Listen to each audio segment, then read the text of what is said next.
बचपन से मेरा भतीजा मेरे कमरे में सोता था। घर छोटा था और अलग बस्तर का इंतजाम नहीं था, इसलिए वो मेरे साथ ही रहता था। मैं बड़ी थी और उसकी हर छोटी बड़ी जरूरत का ख्याल रखती थी। वक्त के साथ हमारा रिश्ता और भी गहरा होता गया। जब मेरा भतीजा 18 साल का हुआ तो मुझे लगा कि अब वो बचपन वाला मासूम बचा नहीं रहा। उसके अंदाज में एक अलग ही एतमाद आ गया था। रात को जब हम दोनों एक ही कमरे में होते तो लगता था जैसे सारी दुनिया हमसे दूर है और बस हम दोनों एक दूसरे के लिए बने हैं। इस रात भी मैं देर रात तक जागती रही। भतीजे ने मुझसे कहा, चची, तुम्हें नींद नहीं आ रही या मुझे तंग करने का इरादा है? मैं हंस कर बोली, नहीं यार, बस सोच रही हूँ कि जिंदगी कितनी जल्दी बदल गई है। वो मेरी तरफ देखकर मुस्कुराया। उसकी मुस्कान में एक नई शरारत थी जो पहले कभी नहीं देखी थी। मुझे लगा जैसे हमारी बातें अब सिर्फ चची भतीजे वाली हद तक नहीं रहीं, कुछ और ही रंग चढ़ रहा था। मैंने मजाक में उसके बाल खींच लिए। वो बोला, चची, आपको पता है आप भी बिल्कुल कॉलेज वाली लड़की लगती हैं। शादी क्यों नहीं की अब तक? मैं कुछ देर खामोश रही।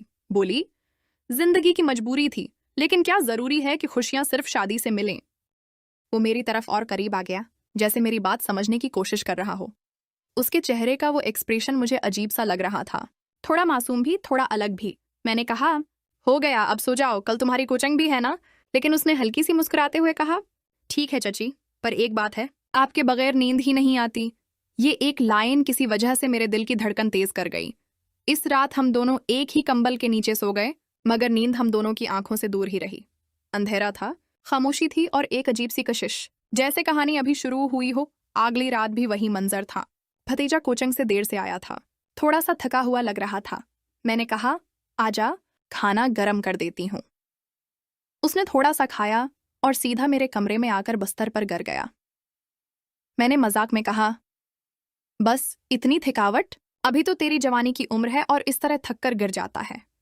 वो हंसी रोक कर बोला, चची, आपको लगता है मैं कमजोर हूं? जरूरत पड़े तो मैं दिन भर जाग सकता हूं। मैंने उसका मजाक उड़ाते हुए कहा, अच्छा तो चल, फिर देखते हैं कितनी हिम्मत है तेरे अंदर। उसने आंखों में शरारत भरी चमक के साथ कहा, चीलंग कबूल है। वो मेरे करीब आ गया। मुझे पहली बार लगा कि अब हमारे दरमियान की दूरी खत्म हो रही है। रात की खामोशी में उसकी सांसें मेरी सांसों से टकरा रही थीं। मैंने कहा, हुआ बदलने दो, सुन, थोड़ी मालिश कर दे, आज काम ज्यादा था, कमर दर्द कर रही है। वो बोला, बस इतना काम? ठीक है चची, आज मैं ही आपको रिलैक्स करूंगा। वो आहिस्ता से मेरे पास बैठ गया और अपने हाथों से मेरी पीठ दबाने लगा।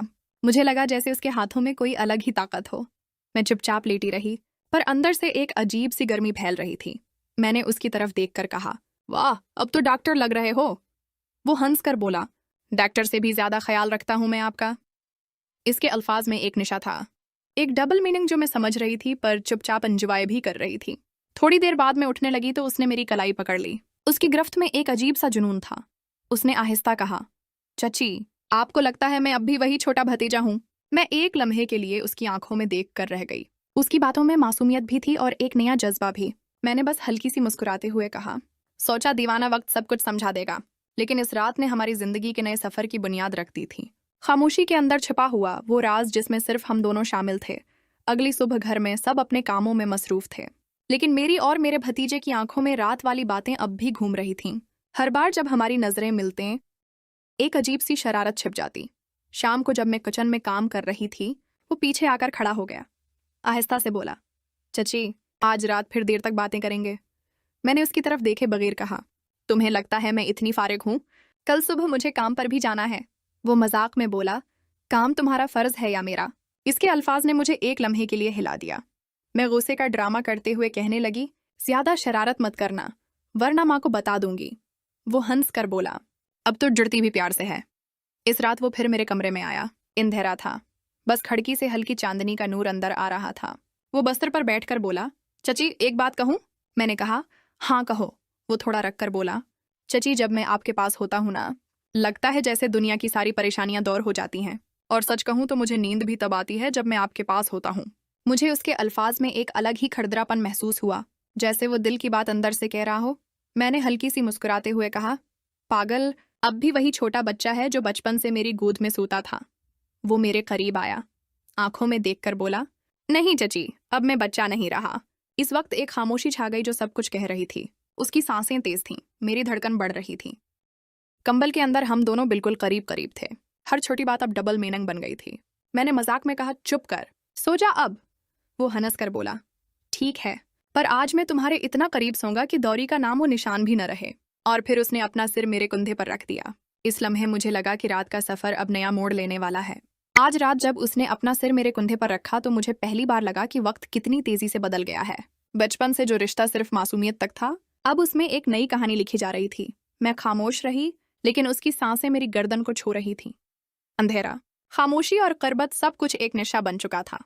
इसने आहिस्ता से कहा, चची, आपको पता है, मैं दिन भर बस उसी पल का इंतजार करता हूँ। मैंने हल्की सी हंसी में कहा, किस लम्हे का? वो बोला, जब हम दोनों एक ही कंबल के अंदर हूं और मैं बस आपके करीब रहूं। उसके अल्फाज में मासूमियत भी थी और शरारत भी। मैंने उसकी तरफ देखा। इसकी आंखों में एक ऐसी चमक थी जो मुझे कुछ और ही समझा रही थी। मैंने मजाक में कहा, तू बड़ा तेज हो गया है। मुझे तो लगता था कि तू अब भी वही छोटा सा बच्चा है। वो करीब आया और बोला, आपको लगता होगा, लेकिन मैं खुद जानता हूं कि मैं बदल चुका हूं। अब मैं चुपचाप नहीं रहूंगा। इस लम्हे मेरी धड़कन तेज हो गई। मैंने उसकी बात को हल्की हंसी में उड़ा दिया। चल अब सो जा, सुबह जल्दी उठना है। पर उसने मेरी कलाई पकड़ ली।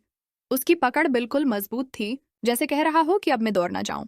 चची, उसने आहिस्ता कहा, आपको लगता है कि मैं बस मजाक कर रहा हूं? नहीं, मैं दिल से कह रहा हूं। आप मेरे लिए सिर्फ चची नहीं हो। मेरे होंठों पर अल्फाज रख गए। मैं बस उसकी आंखों में देख रही थी। इस वक्त हम दोनों के दरमियान बस खामोशी थी, लेकिन इस खामोशी में एक नया राज छिपा था। उसने अपना सिर और करीब लाकर कहा, बस एक बार मुझे ये लम्हा महसूस करना है। और फिर वो लम्हा आया जब रिश्ते का नाम ही मिटा दिया गया। एक ही कंबल के अंदर हम दोनों की कहानी एक नई दास्तान लिखने लगी। इस रात जब हम दोनों एक दूसरे के इतना करीब आए, मुझे लगा कि वक्त ढल गया है। मैं सोचती रही कि जो ख्वाब मैं अपने दिल में छिपा कर रखती थी, वो आज सच बन रहा था। उसने मेरे चेहरे को अपने दोनों हाथों से पकड़ लिया। उसकी अंगलियों की गर्मी मेरी गर्दन तक उतर गई। मैंने आंखें बंद कर लें। हर सांस भरी हुई थी, जैसे चाहती हो कि अब हम दोनों के दरमियान कोई फासला न छोड़े। उसने आहिस्ता से मेरा सिर अपने सीने पर रख दिया। इसकी धड़कनें ऐसी चल रही थीं जैसे कोई नया राग बज रहा हो। मैंने हल्की सी मुस्कुराते हुए कहा, तुम मुझे पागल कर देगा। वो हंस पड़ा। मैं तो पहले ही आपके लिए पागल हो चुका हूँ। उसने कंबल खींचा और हम दोनों और करीब आ गए। इस लम्हे कोई हद, कोई रिश्ता, कोई दीवार बाकी नहीं थी। सरफ में और वो एक नई कहानी में खो गए थे। हर पल एक नई गहराई में ले जा रहा था। उसके हाथ मेरे बाजों से गुजरकर आहिस्ता आहिस्ता और आगे बढ़ने लगे। मैंने रोकने की कोशिश की, मगर दिल साथ न दिया। और फिर वो हुआ जो कभी सोचा भी नहीं था। जो रात एक आम सी रात थी, वो हमारी जिंदगी की सबसे बड़ी कहानी बन गई। सुबह जब रोशनी कमरे में आई, मैं उसके सीने पर सिर रखकर सो रही थी। इसने आंखें खोलें, मुझे देखा और मुस्कुराया, जैसे कह रहा हो कि अब तुम सिर्फ मेरी हो, तुम मेरी दुनिया बन गई हो। और मैंने उसी लम्हे सोच लिया कि चाहे जिंदगी जैसी भी हो, ये राज हमारे दरमियान हमेशा रहेगा। सब के वक्त सब टेबल पर जमा थे। मैं और मेरा भतीजा समझ रहे थे कि रात का राज अभी तक सिर्फ हमारे दरमियान था, मगर मेरी आंखों की चमक और उसके चेहरे की मुस्कुराहट कुछ और ही कहानी सुना रही थी। फरहा मुस्कुराकर बोली, किसी की रात खास रही है। मैं घबराकर पानी का गिलास उठाया, मगर भतीजा चुप रहा। रदा ने शरारती अंदाज में कहा, हाँ चची, भतीजा आज कुछ अलग ही चमक रहा है। मेरा दिल जोर जोर से धड़कने लगा। क्या उन्हें कुछ पता चल गया है या बस मजाक कर रहे हैं? भतीजे ने तेज निगाहों से मुझे देखा, जैसे कह रहा हो, चुप रहो, सब ठीक है। लंच के बाद सारा मेरे पास आई। उसकी आंखों में अजीब सी तजस्सुस थी। आहिस्ता कहा, चची, मुझे लगता है आप और भतीजे के दरमियान कुछ खास चल रहा है। मुझे भी तो बताओ। मैंने फौरन मुस्कुराकर कहा, पागल, तो ज्यादा सोचती है। हम तो हमेशा से ही बहुत करीब हैं। लेकिन उसकी आंखें कह रही थीं कि वे अभी तक पूरा यकीन नहीं कर रही। इस रात फिर से भतीजा मेरे कमरे में आया। इस बार उसने पहले ही दरवाजा अंदर से लॉक कर दिया। मुझे डर लगता है चची, कहीं हमें देख ना ले, इसने सरगोशी में कहा। मैंने उसका हाथ अपने हाथ में लेकर कहा, डर तब होता है जब इंसान गलत हो और जो हमारे दरमियान है वो हमारा सच है। उसकी आंखों में चमक आ गई। उसने कहा, तो फिर आज मैं तुम्हें अपनी दुनिया बना लूं। मैं चुप रही। उसने अपनी बातों से मेरे दिल का ताला खोल दिया था। कंबल के अंदर हम दोनों अपनी ही एक अलग दुनिया में खो गए थे। हर लम्हा, हर छो, हर हरकत एक नई कशिश लेकर आती थी। कभी हंसना, कभी शर्माना, कभी आंखों से ही बातें करना। रात गुजर गई और हम दोनों बस और गहराई में डूबते चले गए। सुबह की रोशनी के साथ एक नया खौफ भी था। ये रिश्ता कितनी देर तक छिप सकेगा? फरिशा की शरारती मुस्कुराहट, सारा की शक भरी नजरें। लेकिन उस रात के बाद हम दोनों जानते थे कि अब पीछे मुड़कर देखना मुमकिन नहीं। हमारी कहानी अब हमारी अपनी थी, चाहे उसके रास्ते कितने ही पेचीदा हों। मोहब्बत की कहानी। मेरा नाम ज़ेन है और मेरी उम्र 25 बरस है। मैं देखने में खूबसूरत हूँ और ये वाकया उस वक्त का है जब मैं 15 साल का था। मैं अपनी वालदा के ख़ानदान, मैं पहला बच्चा था और पहले बच्चे को हमेशा खास मोहब्बत मिलती है, इसलिए मेरे मामू और खालाएं मुझसे बेहद प्यार करते थे। मैं शुरू से ही अपनी नानी के घर रहता था और सब लोग मुझे बहुत अजीज रखते थे। नानी के घर में मेरी 2 खालाएं और 1 मामू थे। बड़ी खाला का नाम थमेना था और छोटी खाला का नाम नूर था। मैं घर में नूर खाला के साथ बहुत करीब था और वो भी मुझसे बहुत मोहब्बत करती थीं। थमीना खाला की शादी हो चुकी थी और मामू की भी शादी हो गई थी। जब भी मैं नानी के घर जाता तो नूर खाला के कमरे में सोता था। मैं 15 साल का था और नूर खाला 20 साल की थी। 20 साल की उम्र में भी वो बहुत खूबसूरत नजर आती थीं। मामू की शादी हो चुकी थी और वो रात को अपने कमरे में होते थे। एक दिन रात के 10 बज रहे थे और मैं नूर खाला वाले कमरे में सोया हुआ था कि अचानक नूर खाला को वॉशरूम जाना पड़ा। वॉशरूम कमरे से बाहर था और नूर खाला चली गईं और तकरीबन 10 मिनट बाद वापस आए। उन्होंने आकर मेरा हाथ पकड़ लिया जिससे मेरी आंख खुल गई, मगर मैं फिर भी सोने का ड्रामा करता रहा। अगले दिन जब हम दोनों सुबह उठे तो एक दूसरे से कोई जिक्र नहीं किया। खाला ने मेरी तरफ देखा और कहा, जाओ जाकर फरीश हो जाओ, मैं तुम्हारे कपड़े निकाल देती हूँ। मैं फरीश होने चला गया और फरीश होकर खाला को आवाज़ दी और कपड़े देने को कहा। खाला कपड़े लेकर आए और दरवाजे को थोड़ा सा धक्का दिया और अपना चेहरा अंदर करके मुझे देखा और कहा, जल्दी से बाहर आकर नाश्ता कर लो। मैं बाहर आया तो खाला मुझे देखकर मुस्कुरा रही थीं। मैंने शर्म के मारे सिर झुका लिया। फिर खाला ने मुझसे कहा, तुम बैठो, मैं भी जल्दी से नहा कर आती हूँ। जब खाला नहा कर निकलें तो मैं खाला को देख रहा था तो खाला बोलें, क्या देख रहे हो मेरी तरफ? मैंने कहा, कुछ नहीं। इतने में भाभी भी अपने कमरे से निकल आए और भाभी ने कहा, तुम दोनों बैठो, मैं नाश्ता लगाती हूँ, फिर मुझे अपने शोहर के साथ जाना है 2 दिन के लिए। भाभी ने नाश्ता लगाया और मामू को आवाज़ दी। मामू भी नाश्ता करने आ गए और हमने नाश्ता किया। मैं खाला के साथ वाली कुर्सी पर बैठा हुआ था। मैंने जल्दी जल्दी नाश्ता ख़त्म किया और खाला से कहा, मैं बाहर जा रहा हूँ करकट खेलने। मामू ने मुझसे कहा, तुम बाहर मत जाओ, खाला घर में अकेली हैं। अब हम लोग जा रहे हैं, 2 दिन बाद आएंगे। तब तक तुमने घर से बाहर नहीं जाना और खाला का ख्याल रखना है। मैंने खाला की तरफ देखा और कहा कि मैं खाला का बहुत ख्याल रखूंगा। हम लोग नाश्ते से फारिग हुए तो भाभी उठकर अपने कमरे में चली गईं और तैयारी करने लगे और मैं उठकर टीवी लाउंज में आ गया और केबल पर फिल्म देखने लगा। खाला ने बर्तन वगैरह समेटे और टीवी लाउंज में आकर मेरे साथ सोफे पर बैठ गईं और फिल्म देखने लगे। मामू भी वहीं आ गए और खाला से बोले, तुम अकेली बोर हो जाओगी, ऐसा करो कि अपनी सहेली को बुला लो 2 दिन के लिए। खाला ने कहा, नहीं भाई, मैं ऐसे ही ठीक हूँ और जीन है न, मेरे साथ मुझे कोई मसला नहीं है। मामू बोले, नहीं यार, कम घर में ज़्यादा लोग होंगे तो मुझे कोई टेंशन नहीं होगी ना। अब खाला भी कुछ नहीं कर सकती थीं क्योंकि बड़े भाई बोल रहे थे ऐसा करने को। तो खाला ने अपनी सहेली जिसका नाम महक था उसे फ़ोन कर दिया और सब बात बताई। महक ने अपनी अम्मी से इजाज़त ली और कहा, ठीक है, मैं कुछ देर में आ जाऊंगी। जिस पर मामू थोड़ा रिलैक्स हो गए और अपने कमरे में चले गए। खाला उठकर घर की सफाई करने लगे। सब चीज़ें समेटकर खाला घर में झाड़ू लगाने लगे। खाला जब कमरे से बाहर झाड़ू लगा रही थीं तो मैं उन्हें देख रहा था। खाला ने जब बाहर से झाड़ू लगा ली तो टीवी लाउंज में आए झाड़ू लगाने के लिए। मैं खाला को गौर से देख रहा था। खाला की नज़र मुझ पर पड़ी और मैं घबरा गया कि कहीं खाला को बुरा न लग जाए। मेरे माथे पर पसीना आ गया था कि खाला न जाने क्या सोचेंगी। खाला मेरी हालत को महसूस कर रही थीं और एंजॉय कर रही थीं। खाला ने मेरे माथे पर पसीना देखा तो बोले, जीन, तुम्हारी तबीयत ठीक है? मैंने कहा, जी हाँ, मैं ठीक हूँ। तो खाला मेरे पास आए और कहा, ये तुम्हें इतना पसीना क्यों आ रहा है? मैं बोला, पता नहीं, गर्मी है बहुत, शायद इस वजह से। खाला ने कहा, नहीं, गर्मी तो नहीं है इतनी। फिर खाला ने मेरे माथे पर हाथ लगाया और बोले, तुम्हें तो बुखार भी नहीं है, फिर क्या हुआ? अचानक खाला ने अपने दुपट्टे से मेरे माथे से पसीना साफ किया तो मैं खाला का चेहरा देखने लगा। ऐसे ही चल रहा था कि अचानक घर के मेन दरवाजे पर दस्तक हुई। फिर खाला ने मुझसे पूछा, ज़ैनब कैसा महसूस कर रहे हो? मैं बोला, अब ठीक हूँ। इसी दौरान दरवाजे पर फिर दस्तक हुई तो खाला ने मुझसे कहा, जीन, तुम ठीक से होकर बैठो, मैं दरवाज़ा खोलती हूँ। जब मेन दरवाजे पर दस्तक हुई तो मैं उठकर वॉशरूम की तरफ भागा और नूर खाला मेन दरवाजे की तरफ चली गईं दरवाज़ा खोलने। नूर खाला ने दरवाज़ा खोला तो दरवाजे पर उनकी सहेली महक आई थी। मैं आपको बताता चलूं कि महक 22 साल की एक खूबसूरत लड़की थी जिसका हुस्न का शाहकार था। गोरा रंग भरा हुआ जिस्म, वो बहुत खूबसूरत थी। वो घर में दाखिल होकर खाला से गले मिली और अंदर आ गई।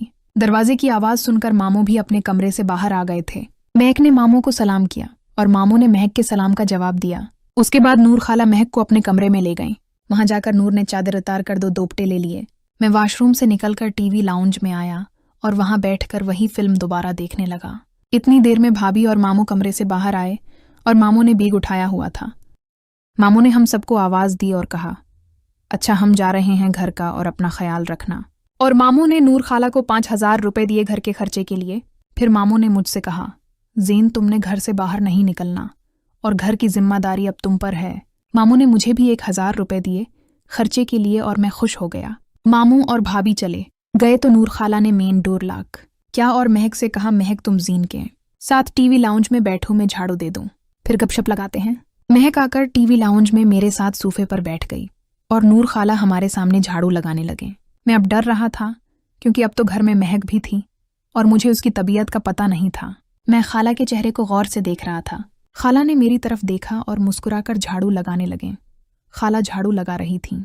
मैं उनके चेहरे को देख रहा था और मुझे नहीं पता था कि महक की नजर मेरे ऊपर थी। वो कभी मुझे और कभी नूर खाला के चेहरे को देखती। महक ने खांसी करने के अंदाज में नूर खाला को बताने का इशारा किया, मगर खाला ने उसे मुस्कुराकर देखा और बाहर चली गईं। नूर खाला बाहर गईं तो महक भी उनके पीछे पीछे बाहर चली गई। वो दोनों कुछ देर तक बाहर रहें। फिर महक आ गई और नूर खाला किचन में चाय बनाने चली गई। महक मेरे पास सोफे पर बैठकर फिल्म देखने लगी और इस बार महक मेरे साथ करीब होकर बैठी। नूर खाला किचन में चाय बनाने चली गई और महक टीवी लाउंज में आकर मेरे साथ लगकर बैठ गई। पता नहीं महक और नूर खाला के दरमियान क्या बात हुई थी कि महक मेरे साथ इतना करीब होकर बैठ गई थी।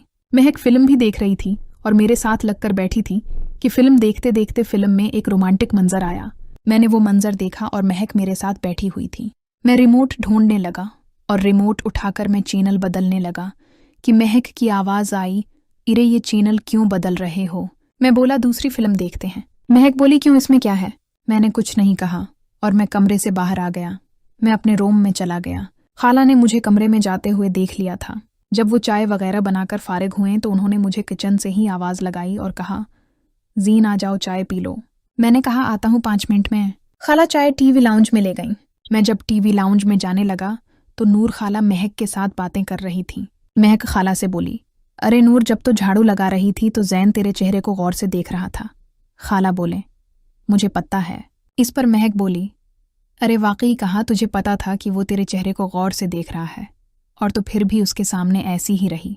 मैं दरवाजे से बाहर खड़ा होकर उनकी बातें सुन रहा था। खाला की बातें सुनकर मैं बहुत हैरान हुआ कि मेरी खाला कितने अरसे से मेरी दीवानी है। खाला की बातें सुनकर मैं बिल्कुल सीधा खड़ा हो गया। इतनी देर में मुझे पता ही नहीं चला कि खाला अचानक कमरे से बाहर निकलें। शायद वो मुझे बुलाने के लिए निकली थीं।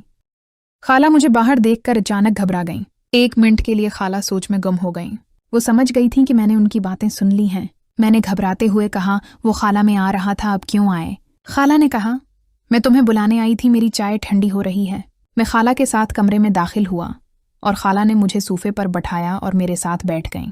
अब की बार महक भी मेरी तरफ देख रही थी। उसकी नज़र भी मेरे चेहरे पर थी। शायद वो भी ख्यालों में मेरे बारे में ही सोच रही थी। महक बोली, नूर, ज़ीन तो बहुत बड़ा हो गया है। खाला ने कहा, जी हाँ ना, बहुत बड़ा हो गया है, ये तो मेरी जान है। मैं आराम से चाय पीता रहा। चाय पीकर मैं अपने कमरे में आ गया और बस्तर पर लेट गया। वहां पर महक के कपड़े एक थैले में पड़े हुए थे। मैंने थैले को थोड़ा सा खोलकर देखा और मुझे एक अंगूठी नजर आई। वो मैंने उठाकर अपनी जेब में डाली और कमरे से बाहर निकल आया। लेकिन कुछ देर के बाद जब मैं कमरे में दाखिल हुआ तो नूर खाला और महक कमरे में बैठे हुए थे। फिर महक ने थैला खोला तो मैं परेशान हो गया। महक गौर से थैले को देख रही थी और फिर उसने सब कपड़े निकालकर बस्तर पर रख दिए और खाला से कहा, यार मेरी एक अंगूठी नहीं मिल रही। खाला ने कहा, तो अपने साथ लाई ही नहीं होगी। खाला को जरा भी ख्याल नहीं था कि मैं ऐसा कर सकता हूँ। महक बोली, अरे यार, मैं खुद लेकर आई हूँ, ये यहाँ मैंने थैले में रखी थी। खाला ने कहा, नहीं यार, देख तेरे कपड़ों में ही होगी। महक बोली, नहीं है यार, देख लिया है। और महक फिर से कपड़ों में ढूंढने लगी। मैं डरा हुआ था। मैं महक की तरफ देख रहा था और मुझे नहीं पता था कि नूर खाला मेरी तरफ देख रही हैं। मैंने महक की तरफ देखते हुए अपनी जेब पर हाथ रखा और उसकी अंगूठी जेब के अंदर महसूस करने लगा। मेरी ये हरकत नूर खाला ने नोट कर ली। अभी वो कुछ कहने ही लगी थी कि महक के मोबाइल पर बेल बजी। महक ने मोबाइल देखा तो उसके घर से कॉल आ रही थी। महक को घर से खबर मिली कि उसके रिश्तेदारों में से किसी की वफात हो गई है और सबको वहां जाना है। महक परेशान हो गई और अपने घर वालों को कहा, ठीक है, मैं आ रही हूँ। ये कहकर कॉल बंद कर दी। महक ने नूर खाला की तरफ देखा तो नूर खाला ने कहा, कोई बात नहीं तो चली जा। कुछ देर बाद दरवाजे पर दस्तक हुई। मैंने दरवाज़ा खोला तो महक का भाई आया हुआ था उसे लेने के लिए। महक अपने भाई के साथ चली गई और उसकी अंगूठी मेरी जेब में ही रह गई। फिर मैं दरवाज़ा लॉक करके आया तो खाला ने मुझसे कहा, जीन जब तुम कमरे में आए थे तो महक का थैला कहाँ पड़ा हुआ था? मैंने कहा, यहीं बिस्तर पर पड़ा हुआ था। क्यों, क्या हुआ नूर? खाला ने कहा, हाँ वो उसकी हीरे की अंगूठी नहीं मिल रही थी। फिर मैंने कहा, खाला ये हीरा किया होता है। खाला मुस्कुरा पड़े और बोले, बताती हूँ। मैं कमरे के दरवाजे के पास खड़ा था। खाला मेरी तरफ आने लगी। मैं समझा कि खाला कमरे से बाहर जा रही हैं। खाला दरवाजे की तरफ गए और अचानक वो हरकत की जिसकी मुझे ख्वाबों ख्यालों में भी तवक्का नहीं थी। खाला ने अचानक मेरी जेब में हाथ डाला और महक की अंगूठी निकालकर मुझे दी और बोले, ये होती है हीरे की अंगूठी। खाला ने अचानक ही ये काम कर दिया था जिसकी वजह से मैं अचानक डर गया और पीछे हो गया। खाला ने मुझे गुस्से से कहा, तुमने ये अंगूठी चोरी की थी महक के थैले से। मैं खामोश रहा क्योंकि मैं तो डर से कांप रहा था। खाला ने कहा, ये तुम्हारी जेब में क्या कर रही थी? मैं बोला, वो खाला मैं माफ़ी चाहता हूँ। खाला ने कहा, क्या माफ़ी? क्या तुम समझते हो कि तुम्हारी ये हरकत माफ़ी से ख़त्म हो सकती है? मैं तुम पर कितना एतमाद करती थी और तुमने ऐसा किया। तुमने मेरा एतमाद ज़ाये कर दिया। मैं खामोश रहा तो खाला एक बार फिर गुस्से से बोले, बोलो जवाब दो, खामोश क्यों हुए? मैं बोला, खाला प्लीज़ मुझे माफ़ कर दें, मैं आइंदा ऐसा नहीं करूँगा। खाला ने अंगूठी हाथ में पकड़ी हुई थी और बोल रही थी, ज़ीन तुम ऐसी हरकत कैसे कर सकते हो? मैंने कहा, खाला मुझे माफ़ कर दें। खाला मेरे करीब आए और मेरा चेहरा ऊपर करके मुझसे बोलें, ज़ीन तुम्हें ऐसी क्या ज़रूरत पड़ गई कि तुमने ऐसी हरकत की? मैं खामोश रहा और खाला गुस्से में बाहर चली गई। मैं वहीं कमरे में ही खड़ा रहा। अपनी जगह पर मैं बहुत शर्मिंदा था क्योंकि खाला ने मुझे हाथों पकड़ लिया था। मुझ में हिम्मत नहीं हो रही थी कि जाकर खाला से बात करूं। मैं जाकर कमरे में बैठ गया। कुछ देर बाद मैंने फैसला किया कि मैं जाकर खाला से बात करूं और उनसे मुआफ़ी मांगूं। मैं कमरे से बाहर निकला तो देखा कि खाला किचन में थी। मैं किचन में गया। मेरे कदमों की आहट से खाला ने एक नज़र मोड़कर मेरी तरफ देखा और फिर अपने काम में लग गई। मैं जाकर खाला के पास खड़ा हो गया, लेकिन खाला ने मुझ पर नज़र न डाली और मैं भी सिर झुकाए खड़ा रहा। मैंने हिम्मत करके खाला का एक हाथ पकड़ लिया, लेकिन मना से कुछ न बोला। खाला ने मेरी तरफ देखे बगैर ही मेरे हाथ को झटक दिया और मेरा हाथ पीछे कर दिया। अभी तक हम दोनों के दरमियान कोई बातचीत नहीं हुई थी। खाला ने जब मेरा हाथ झटक दिया तो मेरी आंखों में आंसू आ गए क्योंकि मैं खाला को नाराज़ नहीं करना चाहता था। मैं खाला की बहुत इज्जत करता था।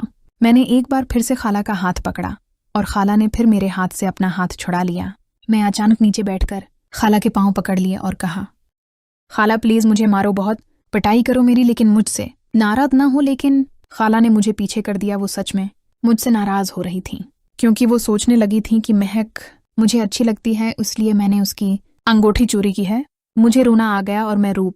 खाला ने मेरी तरफ देखा और मुझे नर्म लहजे में कहा, ज़ीन यहाँ गर्मी है, तुम रूम में जाकर बैठो, मैं आती हूँ, वहीं बात करेंगे। लेकिन खाला के लहजे से साफ पता लग रहा था कि वो गुस्से में हैं और मुझसे नाराज़ हैं। मेरी आंखों में अभी भी आंसू थे। मैं खामोश सा किचन से बाहर निकलने लगा। खाला मड़कर मेरी तरफ ही देख रही थी। मैं रूम की तरफ जाने की बजाय मेन डोर की तरफ जाने लगा। खाला ने मुझे पीछे से आवाज़ दी और बोले, ज़ीन कहाँ जा रहे हो? लेकिन मैंने पीछे मड़कर न देखा और न ही खाला की बात का कोई जवाब दिया। मैं मेन डोर तक पहुंचने ही वाला था कि खाला मेरे पीछे भागती हुई आए और मेरा हाथ पकड़ लिया और पूछा, बाहर कहाँ जा रहे हो? मैं खामोश रहा और मेरी आंखों में आंसू थे। मेरी आंखों में आंसू देखकर खाला ने मेरा हाथ पकड़ा और मुझे ज़बरदस्ती रूम में लाकर बैठा दिया और मेरे साथ ही बेड पर बैठ गईं और मुझे देखने लगे, लेकिन मैं अपना सिर झुकाए हुए था। खाला ने गुस्से से कहा, ये क्या बात हुई कि गलती भी तुमने ही की है? और ये बताओ कि तुम घर से बाहर कहाँ जा रहे थे? मैंने कहा, मैं अपने घर जा रहा था। खाला बोले, क्यों जा रहे थे तुम अपने घर? हाँ तुमने गलती की है, अब मैं तुमसे नाराज़ भी नहीं हो सकती क्या? मैंने रोते हुए कहा। खाला अब बेशक मेरी पटाई कर लें, मुझे थप्पड़ मारें, लेकिन मुझसे नाराज़ ना हो। प्लीज़ मैं आपकी नाराज़गी बर्दाश्त नहीं कर सकता, प्लीज़। मैंने खाला के सामने हाथ जोड़ दिए। खाला की आंखों में भी आंसू आ गए और उन्होंने कहा, मैं तुम्हें मुआफ़ कर रही हूँ, लेकिन दोबारा ऐसी गलती मत करना। मैंने खाला के आंसू साफ किए क्योंकि ये तो सच था कि मैं उनकी आंखों में आंसू नहीं देख सकता था। फिर खाला बोले, अच्छा अब नाराज़गी ख़त्म हो गई है, अब ये बात डिस्कस नहीं होगी, ऐसे बिहेव करना है जैसे कुछ हुआ ही नहीं। फिर खाला बोले, अच्छा थोड़ा सा काम रह गया है, मैं काम ख़त्म करके आती हूँ। खाला रूम से बाहर जाने लगें तो मैं भी उनके पीछे पीछे आया और खाला का हाथ पकड़ लिया और उनके साथ ही किचन में आ गया। किचन में आकर खाला आटा गूंधने की तैयारी करने लगे।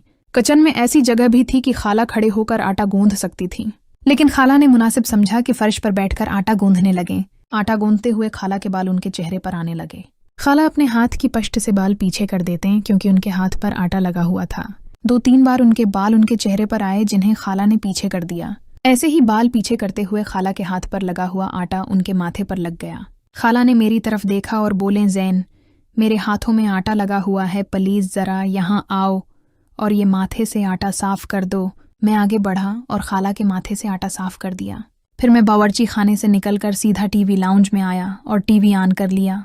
मेरी नज़रें तो टीवी की तरफ थीं, लेकिन मेरा दिमाग खाला की तरफ ही था और मैं बोल रहा था, खाला अब बहुत खूबसूरत हैं।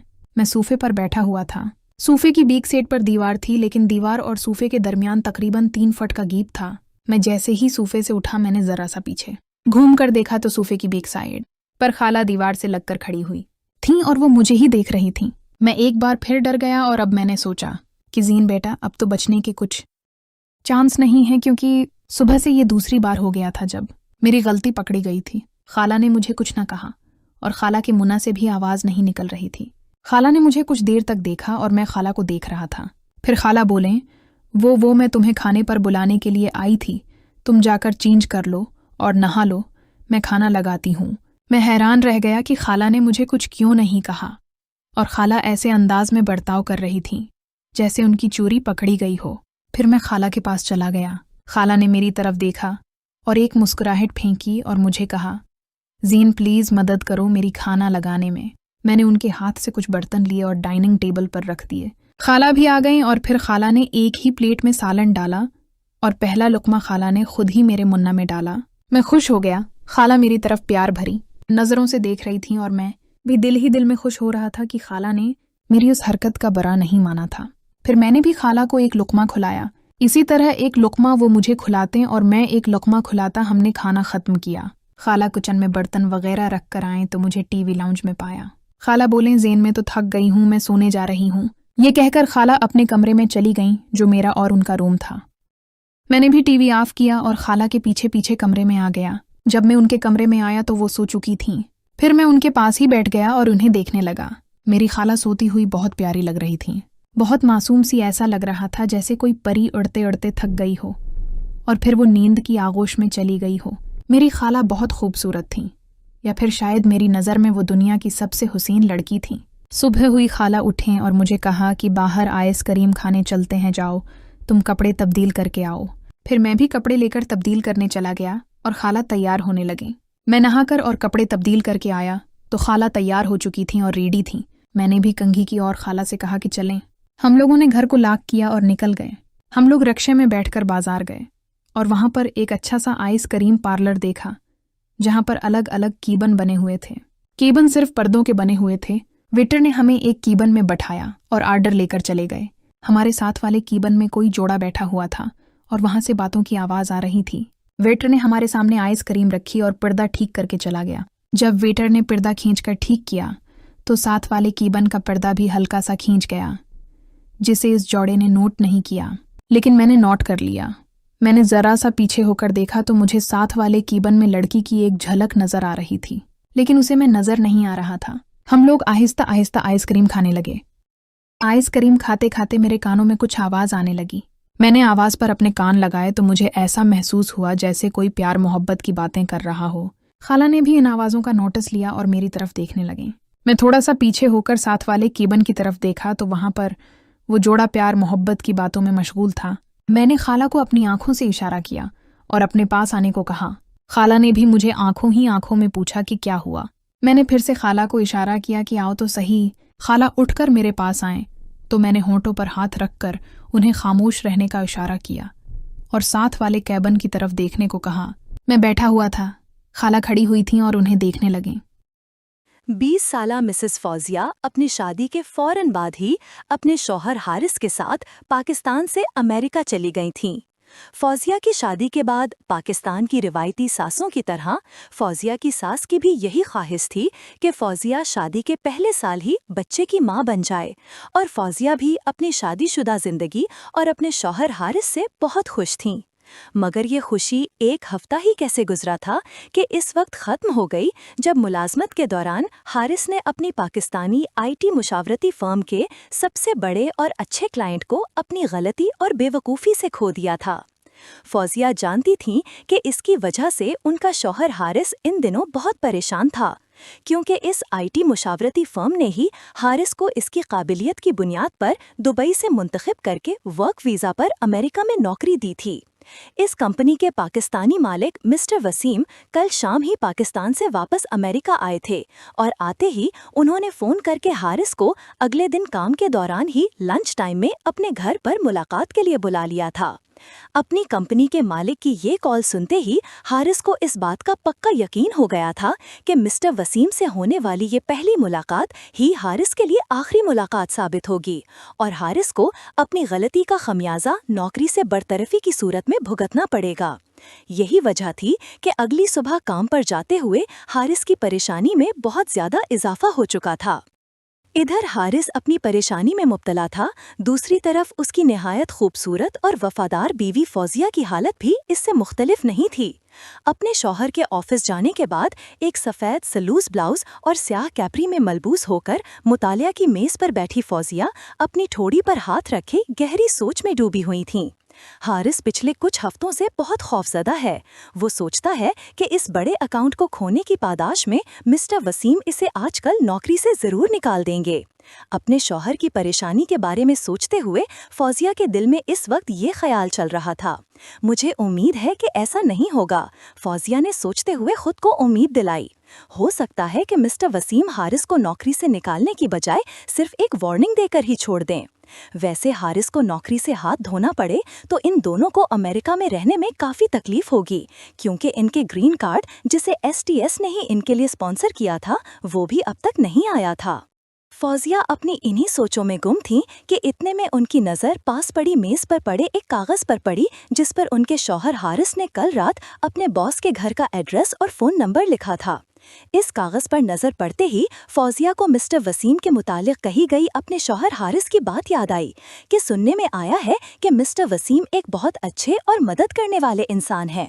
अगर वाकई ही ऐसी बात है तो क्यों ना हारिस से पहले मैं खुद मिस्टर वसीम से मिलकर उन्हें इस बात पर कायल करने की कोशिश करूं कि वो हारिस को नौकरी से निकालने की बजाय एक वार्निंग देकर ही छोड़ दें। अपने शौहर को सुबह परेशानी की हालत में काम पर जाते हुए देखकर फौजिया खुद बहुत परेशान हो चुकी थीं। इसीलिए हारिस की गई गलती को खुद सुलझाने का ये ख्याल इनके दिल में इस वक्त आने लगा था। मगर कहीं ऐसा ना हो कि हारिस की बजाय मेरा जाना मिस्टर वसीम को अच्छा न लगे और इस तरह हारिस का काम ठीक होने की बजाय पहले से ज्यादा खराब हो जाए। मिस्टर वसीम से मिलने का ख्याल दिल में आते ही फौजिया के दिल में इस वसवसे ने जन्म लिया, मगर इसके साथ ही जो होगा देखा जाएगा सोचते हुए फौजिया ने पास पड़े इस पेपर से फ़ोन नंबर देखकर अपने शौहर के बॉस को कॉल मिला दी। नंबर डायल करने के थोड़ी देर बाद जैसे ही फ़ोन के दूसरी तरफ से एक मर्द की आवाज़ सुनाई दी तो उन्होंने फ़ौरन अपना तारुफ कराया। हेलो मिस्टर वसीम, मेरा नाम मिसेस फौजिया हारिस है। मेरे शौहर हारिस आपकी कंपनी सदा टेक्नोलॉजी में काम करते हैं। क्या ये वही हारिस अहमद तो नहीं जिनके साथ आज दोपहर को मेरी मीटिंग है? अपना तारुफ कराते ही फौजिया के कानों में वसीम साहब की आवाज़ गूंजी। मिस्टर वसीम का सवाल सुनकर फौजिया ने फौरन ही जवाब दिया, जी हाँ, वो वही हारिस हैं जो आज दोपहर आपके साथ मुलाकात कर रहे हैं। अच्छा, आप बताएं कि मैं आपकी क्या मदद कर सकता हूँ?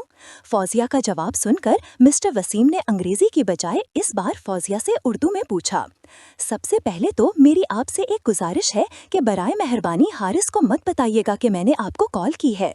दूसरी बात ये कि असल में हारिस की आपसे मुलाकात से पहले मैं आपसे मिलना चाह रही थी, क्योंकि मैं आपसे मिलकर सिर्फ इस बात की वजाहत करना चाहती हूँ कि मेरे शौहर हारिस अपनी की गई गलती से कितने ज़्यादा परेशान हैं। वसीम साहब के जवाब में इस बार फौजिया ने भी वसीम साहब को उर्दू में ही जवाब देते हुए कहा, अच्छा ठीक है, अगर आप 1 घंटे के अंदर मुझसे मिल सकती हैं तो मैं आपका इंतज़ार कर सकता हूँ। फौजिया की बात सुनकर फ़ोन की दूसरी तरफ से मिस्टर वसीम ने जवाब दिया, जी मैं 1 घंटे के अंदर आपके घर पहुँच सकती हूँ। मिस्टर वसीम का जवाब सुनते ही फौजिया बोली और फिर फ़ोन बंद करते ही साथ ही शावर की तरफ दौड़ पड़ी। ताज़ा दम होने के बाद फौजिया बेडरूम से बाहर आईं और तेज़ी के साथ बिस्तर के सामने पड़े हुए हुए शीशे के सामने खड़ी हो गईं और जल्दी जल्दी अपने चेहरे पर मेकअप करने लगीं। मेकअप से फारिग होने के बाद फौजिया ने अलमारी से एक लंबा ड्रेस निकालकर पहन लिया। मैं देखने में अच्छी लग रही हूँ ना? अपने आप को आईने में देखते हुए फौजिया ने अपने बालों को थोड़ा सा सेट करते हुए अपने आप से कहा। इसके साथ ही फौजिया ने मेज पर पड़ा अपना सेलफोन उठाया और गूगल मैप में मिस्टर वसीम के घर का पता डाला और फिर अपनी कार में बैठकर वो मिस्टर वसीम के घर की तरफ चल पड़ी। हाय, हारिस की गई गलती को सुलझाते सुलझाते अपने शौहर का काम बिगाड़ ही ना दूं कहीं। वसीम की रिहाइशगाह की तरफ अपनी कार दौड़ाते हुए फौजिया के दिल में यही खौफ छाया रहा, मगर इस खौफ के बावजूद उन्होंने अब वापस पलटना मुनासिब ना समझा और फिर कुछ ही देर बाद उनकी कार मिस्टर वसीम के घर के सामने जाकर रुकी। सैम के घर के सामने अपनी गाड़ी पार्क करके फौजिया ने ही अपनी कार से बाहर निकलकर मिस्टर वसीम के घर के मरकजी दरवाजे की तरफ चलना शुरू किया और ना चाहते हुए भी वो मिस्टर वसीम के घर के दरवाजे की तरफ अपने कदम बढ़ाती रहीं। मिस्टर वसीम के मरकजी दरवाजे के सामने रुककर फौजिया ने अपनी बिखरी सांसों को संभाला और फिर हिम्मत करके अगले ही लम्हे दस्तक दे दी। फौजिया की दस्तक के जवाब में थोड़ी देर बाद 40 साल की उम्र के एक आदमी ने दरवाज़ा खोला, जो अपनी उम्र के हिसाब से काफ़ी फिट लग रहा था। दरवाजे पर खड़े इस आदमी को देखते ही फौजिया ने हल्की सी मुस्कुराहट के साथ कहा, मिस्टर वसीम, मैं हारिस अहमद की बीवी फौजिया हूँ। मुझे मुलाकात के लिए वक्त देने के लिए आपका बहुत बहुत शुक्रिया। आपसे मिलकर बहुत अच्छा लगा। प्लीज़ अब अंदर तशरीफ़ लाएं। फौजिया की बात के जवाब में मिस्टर वसीम ने भी मुस्कुराकर जवाब दिया और अपने घर का दरवाज़ा खोलकर फौजिया को अंदर आने की दावत दी। फौजिया मिस्टर वसीम के साथ साथ चलती हुई उनके ड्राइंग रूम में चली आईं और आते ही कमरे की सेटिंग का जायजा लिया। ड्राइंग रूम में एक तरफ एक बड़ा सोफा रखा हुआ था। सोफे के सामने एक बहुत बड़ा शीशे का टेबल पड़ा हुआ था, जबकि कमरे की दूसरी जानब 2 कुर्सियां पड़ी हुई थीं और इन कुर्सियों के दरमियान एक साइड टेबल था, जिसकी वजह से इन दोनों में थोड़ा फासला था। अपने शौहर के बॉस के लिविंग रूम की सेटिंग देखने के बाद फौजिया आहिस्ता आहिस्ता चलती हुई कमरे में रखी कुर्सी पर बैठ गईं और फौजिया के बैठते ही साइड टेबल की दूसरी तरफ रखी कुर्सी पर वसीम साहब भी तशरीफ फरमा हो गए। अपनी कुर्सी पर बैठकर वसीम साहब ने फौजिया की तरफ देखा और बोले, मुझे खुशी है कि मुझे पहली बार आपसे मिलने का मौका मिल रहा है। वैसे मुझे ये कहने में कोई हर्ज नहीं कि हारिस बहुत खुशकिस्मत इंसान है, जिसे आप जैसी खूबसूरत बीवी मिली है, जो खूबसूरत होने के साथ साथ अपने शौहर के लिए फिक्रमंद भी है। अब मुझे बताएं कि आप क्यों इतनी परेशान हैं और आपकी परेशानी दूर करने में मैं आपकी कैसे मदद कर सकता हूँ। मिस्टर वसीम, मैं असल में अपने शौहर के मामले में बात करना चाह रही थी। मैं जानती हूँ कि मेरे शौहर हारिस ने जो गलती की है उसका आपकी कंपनी को काफ़ी नुकसान पहुँचा है और हो सकता है सज़ा के तौर पर हारिस को आप आज नौकरी से भी निकाल दें। मगर इसके बावजूद मैं आपको ये बताना चाहती हूँ कि हारिस अपनी इस गलती पर बहुत परेशान और शर्मिंदा हैं। ये बात करते हुए फौजिया ने इल्तिजा भरी नज़रों से वसीम साहब की तरफ देखा और अपनी बात जारी रखते हुए कहा, हारिस ने मुझे आपके बारे में बताया था कि आप बहुत अच्छे और गलतियां माफ़ करने वाले इंसान हैं और अपने शौहर की इसी बात पर यकीन करके मैं आपके पास गुजारिश लेकर आई हूँ कि अगर हो सके तो मेरे शौहर की गलती को नज़रअंदाज करते हुए उन्हें एक बार माफ़ कर दें प्लीज़।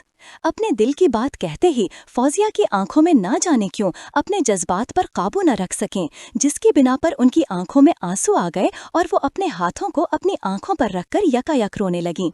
फौजिया के इस तरह अचानक रोने की असल वजह दरअसल ये थी कि हारिस और फौजिया ने 2 हफ्ते पहले ही अपना घर खरीदने के लिए अदायगी की थी और अगर आज हारिस अपनी नौकरी से हाथ धो बैठते हैं तो इनके माली हालात काफ़ी ख़राब हो सकते थे, क्योंकि अपनी अब तक की जमा पूंजी तो वो लोग पहले ही नया घर खरीदने में खर्च कर चुके थे और अब हारिस की नौकरी खत्म होने की सूरत में इन दोनों मियाँ बीवी के लिए परदेश में अपने घर का खर्चा चलाना काफ़ी मुश्किल हो सकता था। मिस्टर वसीम से बात करने के दौरान जब फौजिया के जहन में ये बात आई तो अपनी आने वाली माली मुश्किलात का सोचकर फौजिया की आंखों से आंसू खुद ब खुद जारी हो गए और वो अपने हाथों को अपने चेहरे पर रखकर बच्चों की तरह फट फट कर रोने लग गईं। फौजिया अपने हाथों को आंखों पर रखे इसी तरह रोने में मसरूफ थीं कि उन्हें अपने कंधे पर मिस्टर वसीम के हाथों का एहसास हुआ। मिस्टर वसीम के हाथ को अपने कंधे पर महसूस करते ही फौजिया ने एकदम अपना रोना बंद करते हुए अपने हाथों को अपनी आंखों से हटाकर पीछे की तरफ देखा तो उनकी नज़र अपनी कुर्सी के पीछे खड़े वसीम साहब पर पड़ी, जो पीछे से उसके कंधे पर अपना हाथ रखकर उन्हें दिलासा देने की कोशिश कर रहे थे। फौजिया ने बेइख्तियारी में अपना हाथ ऊपर उठाते हुए अपने कंधे पर रखे हुए मिस्टर वसीम के हाथ को अपने कंधे से अलग कर दिया। फौजिया का इस तरह उनका हाथ अपने कंधे से झटकना मिस्टर वसीम को अच्छा नहीं लगा था। इसीलिए मिस्टर वसीम ने जैसे ही ये देखा कि फौजिया ने अब रोना बंद कर दिया है तो वो फौजिया के पीछे से हटकर फौजिया के सामने से होते हुए दोबारा अपनी कुर्सी की तरफ बढ़ने लगे और वसीम साहब पीछे से चलते हुए जैसे ही कुर्सी पर बैठी फौजिया के बिल्कुल सामने आए तो फौजिया ने कहा, मिस्टर वसीम, क्या ऐसा कोई तरीका है कि आप हारिस को एक चांस मुहैया दे दें प्लीज? कुर्सी पर बैठी फौजिया ने अपने सामने खड़े मिस्टर वसीम की आंखों में आंखें डालकर एक बार फिर इल्तिजा की। हाँ, एक चीज ऐसी है जिसे करने से हारिस की नौकरी बच सकती है। फौजिया के बात सुनकर मिस्टर वसीम ने जवाब दिया, वो तो फिर जल्दी से बताए ना कि इसके लिए क्या करना होगा मुझे। मिस्टर वसीम के मुंह से ये बात सुनते ही फौजिया ने यकायक बेचैनी से पूछा। फौजिया के बात सुनते ही मिस्टर वसीम ने जल्दी से कहा, तुम्हें मुझसे दोस्ती करनी होगी। फौजिया तो अपने शौहर हारिस के मुंह से वसीम साहब की शराफत और अच्छाई के किस्से सुनकर मदद की गर्ज से यहाँ आई थीं, मगर बज़ाहिर शरीफ नजर आने वाले इस अधेड़ उम्र शख्स की इस हरकत को देखते ही फौजिया पर हैरत का पहाड़ टूट पड़ा और वो आंखें फाड़कर मिस्टर वसीम की तरफ देखने लगीं और यकायक फौजिया के मुंह से निकला, क्या मतलब है आपका? तो मिस्टर वसीम ने कहा, तुम कोई दूध पीती बच्ची नहीं हो कि मेरी इस बात का मतलब ना समझ सको। नहीं, मैं ये नहीं कर सकती क्योंकि मैंने आज तक अपने हस्बैंड के सिवा किसी और के साथ दोस्ती और प्यार नहीं किया।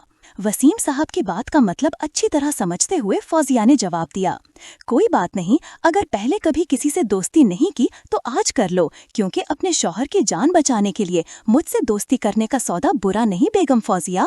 वसीम साहब के मुंह से निकलने वाले ये अल्फाज सुनकर फौजिया का पूरा वजूद कांपने लगा और वो यकायक बोली, नहीं, मैं तुमसे दोस्ती नहीं कर सकती। इसके साथ ही फौजिया ने वसीम साहब की तरफ देखते हुए एक बार फिर इल्तिजा की, मुझे जाने दें प्लीज, और ये कहते हुए उन्होंने कुर्सी से उठने की कोशिश भी की। इतनी भी क्या जल्दी है फौजिया जी? फौजिया को कुर्सी से उठते देखकर वसीम साहब ने फौजिया को उठने से रोकते हुए कहा। मिस्टर वसीम की दोस्ती की फरमाइश सुनकर फौजिया ये बात अच्छी तरह अब समझ ही चुकी थी कि उनके शौहर के बॉस कोई अच्छे इंसान नहीं है, मगर इसके बावजूद एक आखिरी कोशिश के तौर पर वो बोली, मिस्टर वसीम, हारिस की मदद करें प्लीज। ये बात कहते हुए फौजिया की आवाज भर आई और उनकी आंखों से आंसू एक बार फिर से फूट पड़े। देखिए बेगम, हारिस आपके हस्बैंड ने बहुत बड़ी गलती की है, जिसकी वजह से न सिर्फ हमारी कंपनी को काफी नुकसान हुआ है, बल्कि हमारा कस्टमर भी हमसे काफी नाराज हो गया है। मिस्टर वसीम ने फौजिया को एक बार फिर इस तरह रोता देखकर उन्हें समझाने की कोशिश तो की। मैं आपकी इस बात को समझ सकती हूँ, मगर आप जो कह रहे हैं वो मेरे लिए नामुमकिन है। फौजिया जी, आपकी इत्तला के लिए आपको बता दूं कि एक सिंगल होने के नाते, क्योंकि मेरे अपने कोई बच्चे नहीं, इसीलिए ये कंपनी मुझे अपने बच्चों की तरह अजीज है। मैं एक कारोबारी आदमी हूँ और जिस मकाम पर आज मैं हूँ उस मकाम तक कोई भी चीज़ फ्री में किसी को देकर नहीं पहुँचाया जा सकता, और आप चाहें तो मेरी ऑफर को रद्द कर सकती हैं। इस सूरत में आपको अभी के अभी यहाँ से जाना होगा, क्योंकि मेरा वक्त बहुत कीमती है, इसलिए मैं अपना वक्त ज़ाया करना पसंद नहीं करता। मिस्टर वसीम एक लम्हे की खामोशी के बाद दोबारा बोले, फौजिया जी, आप यहाँ से जा सकती हैं, मगर यहाँ से बाहर निकलने से पहले ये बात अच्छी तरह जान लें कि आपके यहाँ से बाहर निकलने की सूरत में आपके शौहर हारिस को नौकरी से बरतरफी का खत शाम से पहले उनके हाथ में दे दिया जाएगा, और चूंकि आपके शौहर को उनकी गलती की बिना पर नौकरी से निकाला जाएगा, इस वजह से न सिर्फ उन्हें अगली नौकरी मिलना बहुत मुश्किल काम होगा, बल्कि इस नौकरी से निकाले जाने की सूरत में आप और आपके शौहर को 30 दिन के अंदर अमेरिका छोड़कर वापस पाकिस्तान भी जाना होगा। ये कह तो सही रहा है कि अगर हारिस को इस नौकरी से निकाल दिया गया तो इसे कोई और नौकरी मिलना बहुत ही मुश्किल होगा, मगर इसके बावजूद मुझे समझ नहीं आ रही कि आखिर करूं भी तो क्या करूं, क्योंकि अगर उठकर चली जाती हूं तो शौहर को न सिर्फ नौकरी से निकाल दिया जाएगा, बल्कि हमें अमेरिका भी छोड़ना पड़ेगा। मिस्टर वसीम की सारी बात सुनकर फौजिया यकायक सोच में पड़ गईं और वो कैद में ना होने के बावजूद अपने आप को जंजीरों में जकड़ा हुआ महसूस करने लगीं। इधर अपनी सोचों में गम कुर्सी पर बैठी फौजिया अगला कदम उठाने की उलझन में जकड़ी हुई थी, तो दूसरी तरफ फौजिया के सामने खड़ा मिस्टर वसीम फौजिया के चेहरे का जायजा लेते हुए उनके रद्द अमल को समझने की कोशिश में मसरूफ था। असल में सूरत हाल ये थी कि हारिस की गई गलती का पता चलने के बाद भी आज सुबह तक वसीम साहब का हारिस को नौकरी से निकालने का कोई इरादा नहीं था। इसीलिए उन्होंने तो हारिस को अपने पास असल में सिर्फ एक वार्निंग देने की गर्ज से ही तलब किया था। फौजिया इसी कश्मकश में गिरी हुई थी कि वो क्या करें और क्या ना करें कि अचानक उनके दिमाग में एक बात आई और वो ख्यालात ही ख्यालात में अपने आप से हम कलाम हुई कि जब मेरी कॉलेज की काफ़ी सारी क्लास फेलोज पाकिस्तान में रहते हुए भी पढ़ाई के दौरान बॉयफ्रेंड्स बना सकती हैं, तो अपने शोहर की नौकरी बचाने और अपने मुस्तकबिल के लिए मुझे इससे दोस्ती करने में कोई हर्ज नहीं होना चाहिए। ये ख्याल दिल में आते ही फौजिया ने अपने आप को इससे दोस्ती करने के लिए आमादा करने की कोशिश की और फिर साथ ही बेदिली के साथ ना चाहते हुए दोस्ती के लिए हाँ कह दी।